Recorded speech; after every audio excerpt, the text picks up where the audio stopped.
আমরা এই ভিডিওটির সাহায্যে লিড অ্যাসিড ব্যাটারির জন্য একটি অটোকাট চার্জ কন্ট্রোলার তৈরি করা শিখব খুব সহজে এবং খুবই কম খরচের মাধ্যমে। তো দেখতেই পাচ্ছেন এখানে কম্পোনেন্ট একেবারে বেসিক কম্পোনেন্ট দিয়ে তৈরি করা, এখানে কোনো মাইক্রো কন্ট্রোলার ইউনিট নেই এবং এই ধরনের চার্জ কন্ট্রোলারগুলোকে টিকেল চার্জার বলা হয়ে থাকে। এই ভিডিওটির সাহায্যে একটি টিকেল চার্জার তৈরি করা শিখব, যেটি আপনারা চাইলে ঘরে বসেই খুব কম খরচে তৈরি করতে পারবেন। এখানে আমরা পিসিবি বোর্ড ব্যবহার করলেও ভিডিওতে আমরা সমস্ত ইনফরমেশন দিয়ে দিই, এতে করে কিন্তু আপনারা চাইলে ভ্যারোবোর্ড বা ব্রেডবোর্ডও এই ধরনের সার্কিট ডিজাইন করতে পারবেন এবং ঘরে বসেই তৈরি করতে পারবেন। তো চলুন আর কথা না বাড়িয়ে ভিডিওটি শুরু করা যাক। আমাদের কাছে এই পিসিবি বোর্ডগুলো পাঠানো হয়েছে pcbi.com থেকে। আপনারা দেখতেই পাচ্ছেন এই ধরনের বক্সে পিসিবি বোর্ডগুলো আসে, আর এই হচ্ছে আমাদের পিসিবি বোর্ডগুলো। পিসিবি বোর্ডগুলোর কালার, কোয়ালিটি, থিকনেস এক কথায় অসাধারণ এবং প্রফেশনাল মানে হয়ে থাকে। আর এই ধরনের হাই কোয়ালিটি এবং প্রফেশনাল মানে পিসিবি বোর্ড অর্ডার করার জন্য ভিজিট করুন www.pcbi.com। শুরুতেই আপনাদের সাথে পরিচয় করিয়ে দিতে চাই ওয়ার্ল্ডের অন্যতম পিসিবি প্রস্তুতকারক কোম্পানির সাথে।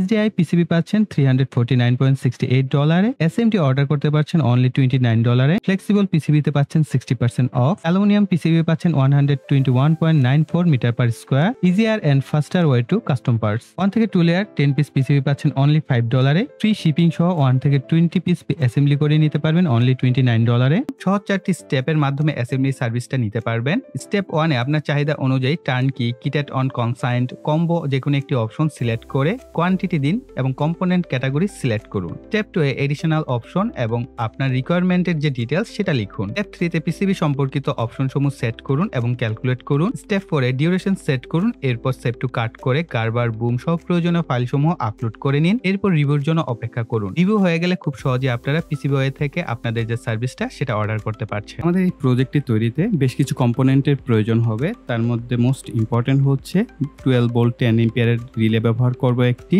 1N5408 ডায়োড একটি, 1N4007 ডায়োড দুটি, জিনার ডায়োড 5.1 ভোল্টের একটি, 100 মাইক্রোফ্যারাড 25 ভোল্টের ক্যাপাসিটর একটি, 104 সিরামিক ক্যাপাসিটর দুটি, এলইডি দুটি, 1 কিলো ওহম রেজিস্টর দুটি, 2.2K রেজিস্টর একটি, NE555 আইসি একটি, আইসির জন্য 8 পিনের আইসি বেস একটি, 502 ভেরিয়েবল রেজিস্টর দুটি, এসি টার্মিনাল ব্লক দুটি, BC557 ট্রানজিস্টর একটি।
এলইডির এক পাশে কিন্তু একটু কাটা অংশ থাকে, সেই দুইটা অংশকে আমরা একত্রে এইখানে জোড়া দিয়েছি এবং দুইটা প্রান্ত আলাদা করা হয়েছে। এখন আমরা এইখান থেকে মূলত এই তিনটা প্রান্তকে আমাদের এই যে 3 প্রান্তে আমরা এইখানে হচ্ছে কানেকশন করব, অর্থাৎ জোড়া দেয়া যে অংশটা সেটা থাকবে মাঝে এবং দুইটা বাকি প্রান্ত অর্থাৎ পজিটিভ দুইটা প্রান্ত এলইডির সেটা থাকবে 2 প্রান্তে। এইভাবে হচ্ছে আমরা এটার মধ্যে এটাকে সেট আপ করে নিব। এই ধরনের সার্কিটগুলো আপনারা ব্যবহার করতে একটু ভয় পান, এর কারণ হচ্ছে এখানে এই ভেরিয়েবল রেজিস্টরগুলো ঘুরিয়ে ক্যালিব্রেশন করতে হয়। আমি আপনাদের যে প্রক্রিয়াটা বলে দেবো, এটা যদি ঠিকঠাক মতো বুঝতে পারেন তাহলে খুব সহজেই এই ধরনের যে সার্কিটগুলো হয়ে থাকে ভেরিয়েবল রেজিস্টর ঘুরিয়ে, সেগুলো কিন্তু আপনারা অনায়াসে সেট আপ করে নিতে পারবেন। তো এই সার্কিটটা সেট আপ করার নিয়ম হচ্ছে, এখানে দেখতে পাচ্ছেন প্লাস মাইনাস দেওয়া আছে, বিটি মানে হচ্ছে ব্যাটারি আর এটা হচ্ছে চার্জের জন্য প্লাস এবং মাইনাস দেওয়া আছে। তো আমরা এখানে এই যে ব্যাটারির প্লাস এবং চার্জের যে প্লাস আছে এই দুইটাকে আমরা শর্ট করে দিব, অর্থাৎ পজিটিভের সাথে।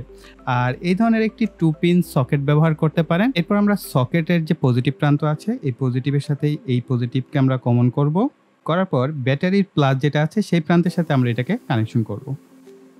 অর্থাৎ বিটি প্লাসের সাথে। এরপর আমরা বিটি মাইনাসের সাথে কালো তারটিকে কানেকশন করে দিব।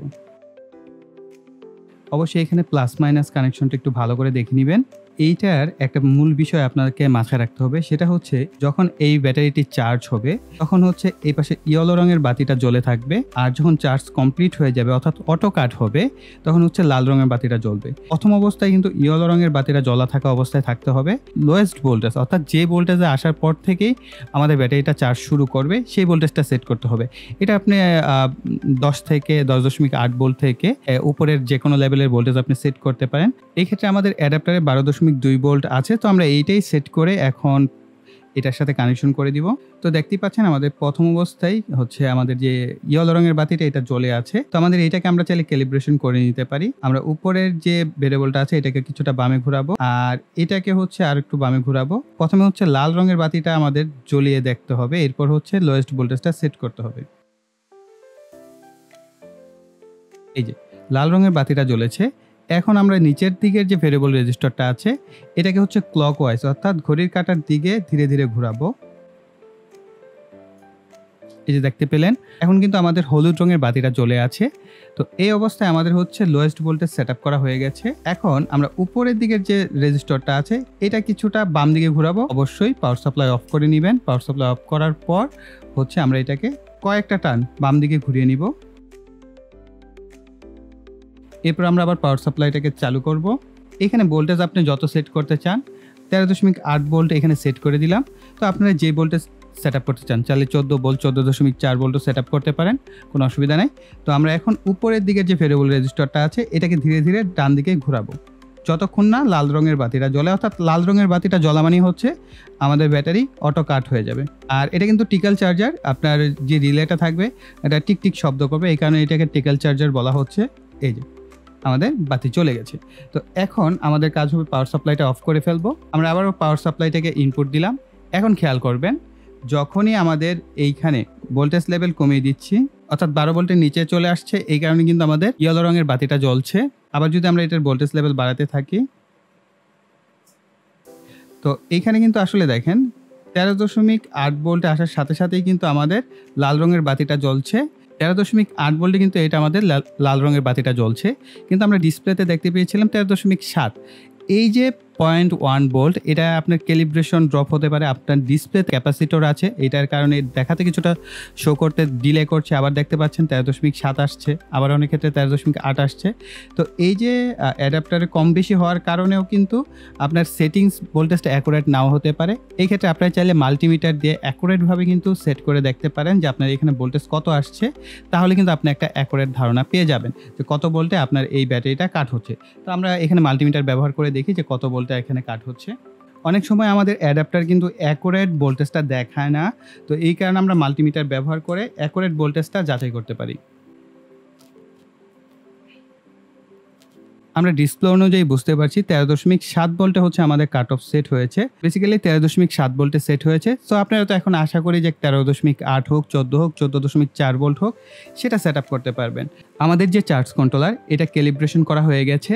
এখন আমাদের কাজ হচ্ছে এটাকে চার্জিংয়ে বসানো, অর্থাৎ ব্যাটারির সাথে চার্জে বসিয়ে দেখব যে আসলে কি হয়। আপনারা যারা সার্কিট ডায়াগ্রাম বুঝেন তারা কিন্তু খুব সহজেই ভ্যারোবোর্ড বা ব্রেডবোর্ডে এই সার্কিটটি ডিজাইন করে নিতে পারবে। এরপরে যদি আপনি চান যে হ্যাঁ আমি এটা পিসিবিতে কনভার্ট করবো, কেননা বর্তমানে কিন্তু পিসিবির অনেক বেশি খরচ পড়ে যায় এবং গভর্নমেন্ট নানা ধরনের উল্টাপাল্টা ট্যাক্স এখন অ্যাড করেছে, যার ফলে পিসিবির কস্ট আরো বেড়ে গেছে। তো আমি রিকমেন্ডেড করবো অ্যাট ফার্স্ট আপনারা যারা তৈরি করতে চাচ্ছেন তারা ভ্যারোবোর্ড বা ব্রেডবোর্ড আগে ডিজাইন করে দেখেন সার্কিটটা আপনার রিকোয়ারমেন্ট অনুযায়ী সবকিছু ফুলফিল করছে কিনা। এরপর আপনি চাইলে কিন্তু এটা পিসিবি বোর্ডে কনভার্ট করে নিতে পারেন। এখানে আইসি ব্যবহার করা হয়েছে NE555 আইসি, এটা হচ্ছে টাইমার আইসি বলা হয়ে থাকে। এই টাইমার আইসিটির মাধ্যমে মূলত কাজগুলো করা হয়েছে। হ্যাঁ, তো এইখানে প্রত্যেকটা পিনের কানেকশন ডায়াগ্রাম দেওয়াই আছে, কোন পিনের সাথে কত কিলো ওহম রেজিস্টার ব্যবহার করবেন, কি ব্যবহার করবেন, যা আমি আপনাদেরকে ভিডিওতে দেখিয়েছি যে পিসিবি বোর্ডে যে কম্পোনেন্ট গুলো ব্যবহার করা হয়েছে ঠিক সেম কম্পোনেন্ট গুলো কিন্তু এখানে ব্যবহার করা হয়েছে। আর এটা হচ্ছে রিলের কানেকশন ডায়াগ্রাম। আর এখানে দেখতে পাচ্ছেন এলইডি বাতি, এই কারণে কিন্তু আমি এখানে দুইটা এলইডি বাতি ব্যবহার করেছি।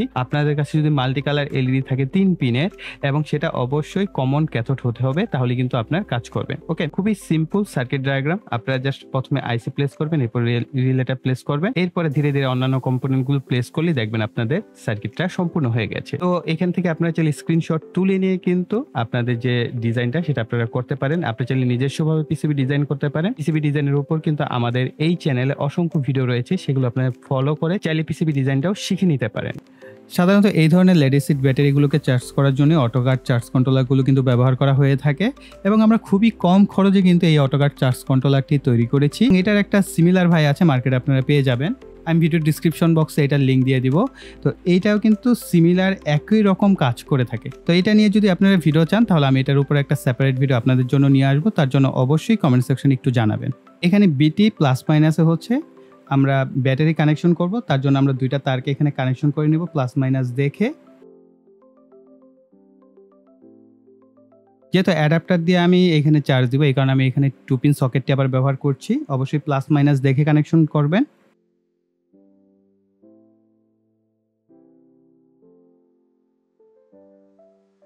আমরা ব্যাটারিটাকে ঘুরিয়ে এখানে ডাবল সাইডেড কসটেপ দিয়ে আমাদের সার্কিটটাকে প্লেস করে নিচ্ছি।